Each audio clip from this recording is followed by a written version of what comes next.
We, the Young Media Mentors Initiative Uganda, in partnership with Vision Eye and Early Life Online Radio, visited International Institute of Business and Media Studies on the 12th of October, purposely to mentor and guide the young aspiring journalists. Our mentoring program began at midday with me introducing who we are, what our vision is, and why we looked out for them. Being the team leader and following the agenda, it was in my jurisdiction to give a brief on how our mentoring program would run. I thus started the session by introducing to the young people our topic of the day, political reporting, and the challenges most likely to be encountered. Taking them through the topic, we looked at how Uganda's news is more shaped by politics. It is true, many Ugandan journalists put an extra effort to establish themselves as the best political reporters. That is why parliamentary stories, political demonstrations like Walk to Work, and elections take a center stage in Uganda's news. Political reporting is one prestigious and a more paying area in journalism, but also a dangerous branch of journalism when not cautious enough.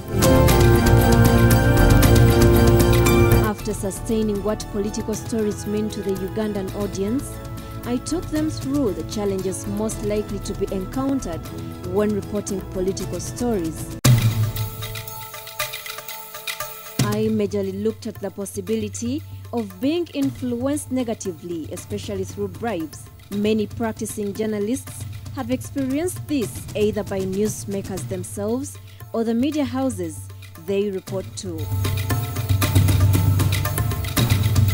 Speaking to a very much attentive young audience made me feel I was communicating and inspiring a group of enthusiastic, energetic, and young men and women.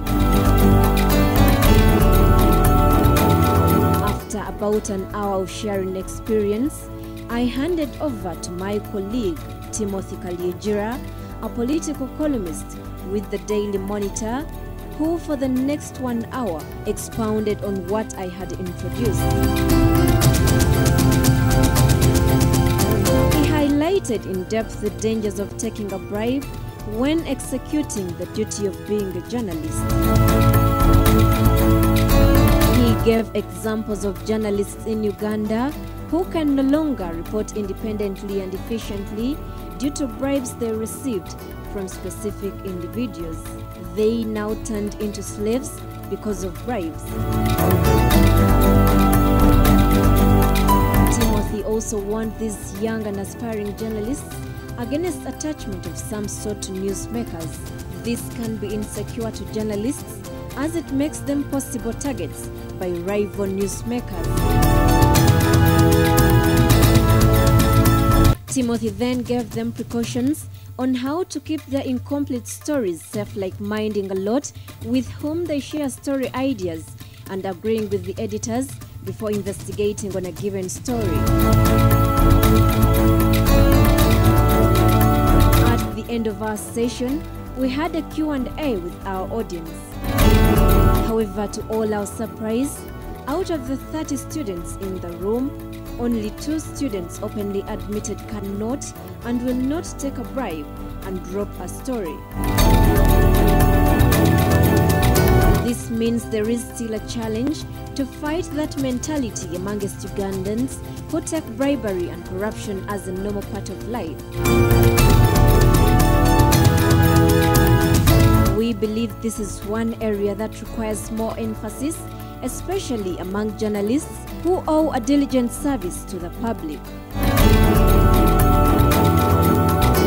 Vision Eye's Cyrus and Early Life Radio's Grace also added color to the session with their spectacular presentations in photography and online media, respectively. The session ended at 4:30 p.m.